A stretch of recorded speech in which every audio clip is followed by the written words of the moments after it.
हम कहीं बेटी के घर का अन्न अगर पा लिए हैं तो यहाँ शास्त्र कह रहा है, भगवान शिव कह रहे हैं कि अगर माता पिता जीवित हैं और माता पिता अपने बेटी के घर अगर नहीं जा सकते तो वो अपने बेटे को कहते हैं कि तू जा, और तू जाकर अपनी बेटी के यहाँ अपनी बहन के घर जाकर रक्षाबंधन पर राखी बंधवा, जाओ तुम जाओ। और भगवान गणेश जी महाराज राखी काय पर बैठकर बांधी जाती है?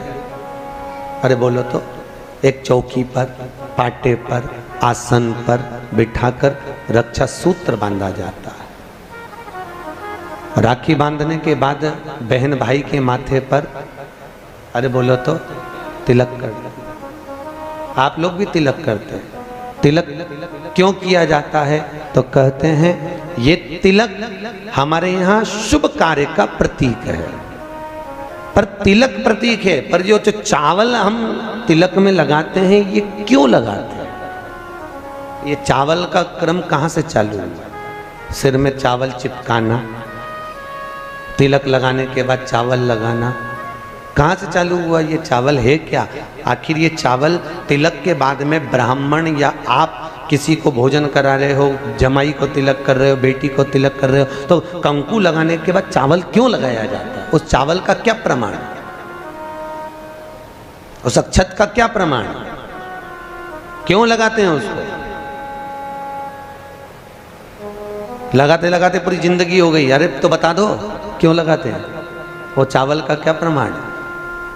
कि कंकु का तिलक तो लगाया, वो हमारे यहाँ शुभ कार्य का प्रतीक है, समृद्धि का प्रतीक है। पर जो अक्षत हम माथे पर किसी के लगाते हैं कंकु लगाने के बाद में, चंदन लगाने के बाद में जो चावल लगाया जाता है, वो चावल का क्रम क्या है? तो शास्त्र कहता है, सुंदर विष्णु पुराण में भगवान वेदव्यास जी ने वर्णन करा, जिसके मस्तक पर तिलक लगाया जाता है वो शुभ कार्य का प्रतीक होता है। और अक्षत इसलिए लगाया जाता है कि इस अक्षत के माध्यम से आपकी जिंदगी में ये शुभ कार्य निरंतर चलता रहे, इसलिए अक्षत उसके माथे पर लगाया जाता है। शुभ कार्य के लिए, निरंतर चलने के लिए, इसको कहते हैं अक्षता। अक्षता का मतलब क्या है? निरंतर चलता रहे, निरंतर बढ़ते रहो। दूल्हा दुल्हन की जब जयमाला होती है, आपके यहाँ होता कि नहीं होता पता नहीं, पर महाराष्ट्र में तो एक नियम है कि दूल्हा दुल्हन की जब जयमाला होती है तो सबको पीले चावल दिए जाते हैं। इधर देते हैं क्या?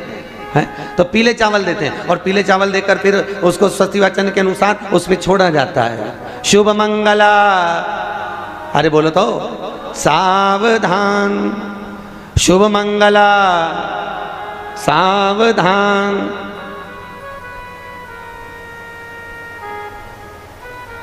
उसके ऊपर छोड़ते हैं कि सावधान।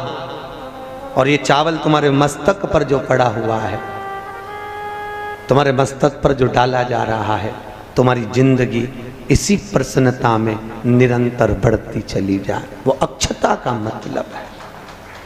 केवल एक देव है महादेव, जिनको खंडित चावल कभी नहीं चढ़ता। शिव जी को आप बहुत सारा चावल नहीं चढ़ा सकते, एक दाना चढ़ाओ, पर खंडित मत चढ़ाओ। अक्षत, शंकर को कोई चीज खंडित नहीं चढ़ती। बेलपत्र भी चढ़ाओ, भले एक चढ़ाओ, पर पूर्ण चढ़ाइए। भगवान भोलेनाथ को पुष्प चढ़ाइए, पूर्णता में चढ़ाइए। हम कई जगह मंदिरों में जाते हैं तो भगवान के ऊपर फूल देखते हैं, तो फूल कई बार शिव जी के ऊपर, कई बार शिव जी के ऊपर, भगवान के ऊपर, आपके घर के मंदिर में कई बार कई लोग जो पुष्प चढ़ाते हैं, वो पुष्प चढ़ाने का तरीका भी लोगों को नहीं मालूम। जो फूल चढ़ाते हैं वो कई बार देवता के ऊपर रख देते हैं, इस तरह से। भैया शास्त्र कहता है, जिसके ठाकुर जी पर, जिसके मंदिर में, जिसके देवी देवता पर अगर पुष्प को उल्टा रख दिया जाए तो जितने शुभ कार्य हमारे घर में होने वाले रहते हैं वो सारे टलते चले जाते हैं। आज की जगह कल, कल की जगह परसों, परसों की जगह नरसों, नरसों की जगह खरसों। तुम करके देखना, अपने आप शुभ कार्य टलेंगे। इसलिए भगवान के सम्मुख में जो पुष्प चढ़ाया जाता है वो सीधा चढ़ाया जाता है। यहां तक शास्त्र कहता है, अगर भगवान को पुष्प चढ़ा रहे हो तो अगर सीधा और उल्टा नहीं मालूम तो नीचे की जो डांट है उसको तोड़ दीजिए और पत्ती की पत्ती, पंखड़ी की पंखड़ी भगवान को समर्पित कर दीजिए। वो शिव जी को स्वीकार होगा, वो भगवान को स्वीकार होगा। ये उसी में कहा है, उसी में का सुख है। जैसे पानी में पड़ा हुआ पुष्प, काय में पड़ा हुआ, अरे बोलो जम के, पानी में। कई माताओं की आदत रहती है, हमने कई कई ब्राह्मणों को भी देखा, कई कई लोगों को देखा, क्या करते हैं, कमंडल ले जाते हैं, कमंडल डोलची, कमंडल में पानी रहता है, एक बाल्टी में पानी रहता है, और पेड़ पे से तोड़ तोड़ के उसमें डालते रहते हैं। फूल को तोड़ा, उस बाल्टी में डाल लिया, बाल्टी में पानी है, उस पानी में फूल डल गया। और अगर पानी में फूल डल गया और उस फूल को निकाल कर आपने महादेव को समर्पित करा, देवी देवता को समर्पित करा, ठाकुर जी को समर्पित करा, कृष्ण राम नारायण लक्ष्मी को समर्पित करा, तो जो पानी में पड़ा हुआ फूल निकाल कर अगर हमने देवता को चढ़ाया तो वो निर्माल्य के तुल्य हो गया। काय के तुल्य है? निर्मल। निर्मल जानते हो, भगवान पे चढ़ा हुआ फूल, मतलब उसका कोई परिभाषा नहीं है, तुम कितने ही चढ़ा लो, वो निर्माल्य के तुल्य। अगर पानी में पड़ा हुआ पुष्प निकाल कर पानी के लोटे में से, पानी के कलश में से, पानी की बाल्टी में से उठाकर चढ़ाया है तो वो निर्माल्य हो गया, मतलब चढ़ा चढ़ाया फूल हो गया, उसको भगवान स्वीकार नहीं करते, याद रखिए। उसी तरह जैसे तांबे की प्लेट में रखा हुआ चंदन, तांबे की प्लेट में अगर चंदन रखा है और वो अपन ने लगा दिया तो वो चमड़े के बराबर हो जाता है। इसलिए तांबे की प्लेट का चंदन किसी को नहीं चढ़ाया जाता, किसी देवता को नहीं लगाया जाता, किसी देवता, निर्माल्य।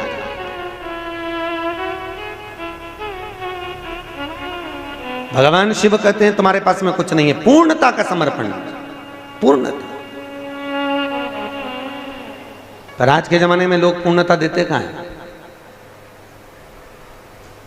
एक बात बताओ, भगवान के मंदिर में नारियल फोड़ा, राम जी के मंदिर में, हनुमान जी के मंदिर में नारियल फोड़ा, और वो नारियल फूटने पर अच्छा निकल गया तो भगवान ने स्वीकार करा कि नहीं करा?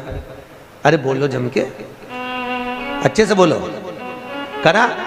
अच्छा ठीक है, आप बोल रहे हो करा, शिव पुराण करे ही नहीं करा। अगर नारियल फोड़ने पर राम मंदिर, हनुमान मंदिर में, देवी मंदिर में नारियल को फोड़ा और फूटने के बाद अगर वो नारियल अच्छा निकल गया, उसमें से थोड़ा सा टुकड़ा तो तुमने भगवान को चढ़ाया, बाकी का सब घर ले जाके चक्कू से निकाल निकाल के खा गए। और मान लो वो नारियल फूटने पर बेकार निकल गया तो तुम उसको घर ले जाओगे? नहीं। क्या करोगे? जब हनुमान जी की परिक्रमा कर रहे होगे तो नारियल को वहीं पटक दो। तो भगवान शिव की कथा कर रही है कि भगवान शंकर को पूर्णता का भाव चाहिए। बेलपत्र दो, पूर्ण दीजिए, पुष्प दो, पूर्ण दीजिए, जो कुछ अक्षत भी दे रहे हो तो पूर्णता में दीजिए। भगवान को अधूरा समर्पण नहीं चाहिए। शंकर जी की तो केवल एक अपूर्णता है, वो परिक्रमा है। देखिए शिव जी की परिक्रमा कितनी होती है? आधी, पूरी नहीं होती। वो भी क्यों होती है आधी? ये शंकर जी ने गड़बड़ी कर दी थी ना। बड़ा जो बेटा था वो माँ को प्रिय था और छोटा बेटा, अरे बोलो तो, बाप को प्रिय था। अब शंकर भगवान बड़े आनंद में, अभी उन्होंने क्या करा, शंकर जी को गणेश जी से बड़ा लगाव हो गया था, बड़ा लगाव एक बार बहुत। और भगवान भोलेनाथ जी ने कहा जाओ, जो पृथ्वी की पहले परिक्रमा कर कर आएगा उसका प्रथम गिनती में गिना जाएगा। कार्तिकेय तो गए मोर पर, गणेश जी बैठे चूहे पर, और माता पिता की परिक्रमा लगा ली। अब माता पिता की परिक्रमा लगाई तो शंकर भगवान को हंसी आ गई, और शंकर जी ने रोक कर कहा बेटा क्या कर रहे हो? भोलेनाथ जी से कहा पिताजी मैंने आपकी परिक्रमा लगा ली, तमेव माता च पिता तमेव बंधुश्च सखा तमेव, मैंने आपकी परिक्रमा लगा ली, मतलब मेरी पृथ्वी की परिक्रमा हो गई। तो भगवान भोलेनाथ ने कहा गणेश मैं तुझे प्रथम गिनती में गिनता हूं तो पहले पूजा जाएगा। जैसे ही भगवान शंकर ने बोला, माता पार्वती सिंहासन से खड़ी हो गई। पार्वती सिंहासन पे से जैसी खड़ी हुई, थोड़ी देर में कार्तिकेय बाबा आ गए, और कार्तिकेय ने आकर कहा वाह माँ, वाह माँ, गजब करा तूने, छोटे भाई को प्रथम गिनती में गिनवा दिया और मैं बड़ा बैठा ही रहा। मैं तो परिक्रमा करने गया था माँ, परिक्रमा गणेश ने करी वो तुम्हारी करी, पर पिता के वचन को अगर निभाया तो मैंने निभाया है कि जो पृथ्वी की पहले परिक्रमा कर कर आएगा वो प्रथम गिनती में गिना जाएगा। मैंने पृथ्वी की परिक्रमा करी है, माना आप माता हो, माना आप पिता हो, पर गिनती तो वही कराई जाए। माँ आज मेरा अपमान हुआ है। कार्तिकेय जी ने कहा जगदम्बा खड़ी होकर बोली, भोलेनाथ मैं आपसे वचन लेती हूं, आप भोले हो, आप दयालु हो, आप करुणा सागर हो, जो आपकी परिक्रमा लगाएगा आप उसको हर कुछ दे दोगे। इसलिए आज आपसे वचन लेती हूं कि आपकी परिक्रमा जिंदगी में कभी पूरी ना लगे, जो लगाए उसे हत्या का दोष लग जाए। शिव जी ने कहा तथास्तु, तथास्तु। उस दिन का नियम है, शिव जी की परिक्रमा आधी चालू होकर आधी में पूर्ण हो जाती है, पर बाबा भोलेनाथ जी की परिक्रमा पूर्ण नहीं होती, क्योंकि बहुत सरल देव है साहब बाबा भोलेनाथ, बहुत सरल, बहुत सरल।